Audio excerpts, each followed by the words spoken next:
He aha te hau e wawara.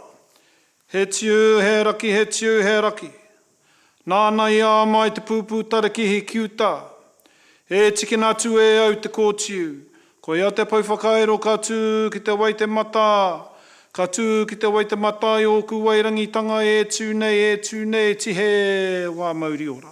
Over the past 3 years, the Abuse and Care Royal Commission of Inquiry has been listening to the lived experiences of hundreds of Māori survivors who were abused by state and faith-based institutions. From 7 to 18 March, the Royal Commission and Ngāti Whātua Ōrākei will host the Māori public hearing. Courageous survivors from around the motu and their whānau will share their lived experiences of being abused in state and faith-based care. We wanted to have a public hearing here at Ōrākei Marae so anyone could attend. Unfortunately, we've had to move it online to make sure that participants could stay as safe as possible given the risk of COVID-19. We'll be live streaming the hearing from Ōrākei Marae on our website, and we hope you will join us. Ko te tūmanako ai,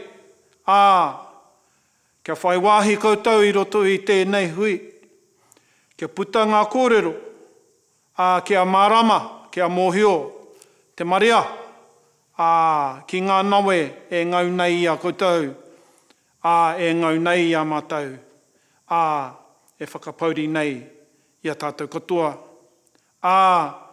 Kia piki te ora, kia piki te kaha, kia piki te māramatanga, te rangi Māori me te aroha, ki runga i a koutou, ki runga i a mātou, ki runga i Aotearoa katoa.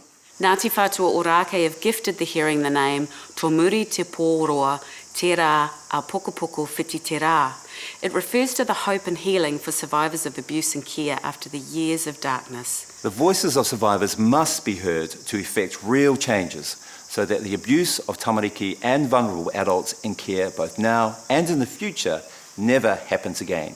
E kore anō. Join us online for the Māori public hearing live streaming on our website from 7 to 18 March. Tēnei a Ngāti Whātua Ōrākei, e mihi nei e tangi nei ka koutou katoa.